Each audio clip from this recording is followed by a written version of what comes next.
Ben Kiernan, obviously in the last game as well, which was kind of a coincidence as well, just having another Irish fella, kind of the Dublin Kerry rivalry, just play it out in a completely different sport. But what were you kind of aware that he was possibly coming up in that match, and did you have a chance to have a bit of a chat with him after?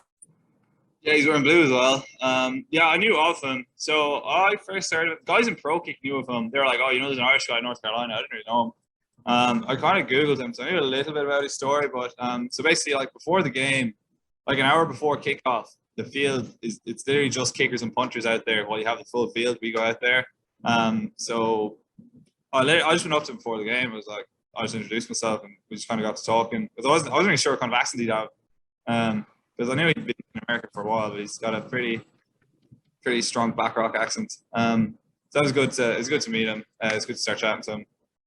Yeah, it was definitely really cool moment. Obviously, we talk about the Dublin Kerry rivalry, but just in specific to Gaelic football. But then there's you in a light blue jersey, just to make it coincidental, and then you're up against David Shanahan. Like, were you aware of him were you aware of him before that, or had you heard about his story at all?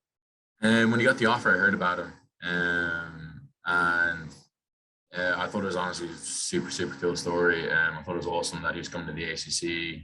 And we're going to be playing against each other. I was super happy for him. I thought it was great because I think there's a whole bunch of talent in Ireland that like kicking with GAA and then just like athletes in general that can get noticed. So I think it's like a big step in Irish athletes coming over to play American football. Yeah, and he mentioned that before the game, obviously, because it's just punters and kind of special teams that are kind of out on the pitch before, like the hour before the game, you had a chance to have a chat, and then a bit afterwards as well. And then, of course, there's the famous photo, which I think you tweeted out, and then he retweeted as well. What do you remember of all of that, and what did you chat about? So we came up in pre-game, we talked to each other, and he looked at me and he said, "I didn't think you'd have as much of an accent as you do." And I said, "Yeah, I try to keep as much as I can. I like to keep my roots." So we talked about that a little bit. I kind of like was asked done a good job in the season so far. Best of luck to you.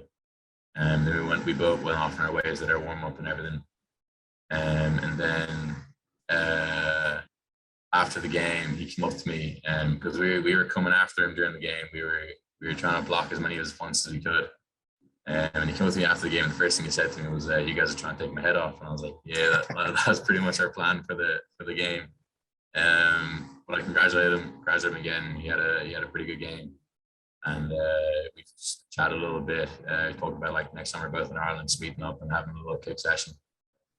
And I wished him good luck in the season. He did the same to me, and both kind of went on our way. And we talked a little bit on social media after the game because we didn't have too much time to talk. And I was kind of like, since I've kind of like been here a little bit longer than he has, I was like, if you need anything to like learn or any help or anything, just like hit me up and let me know, and I'll be happy to help.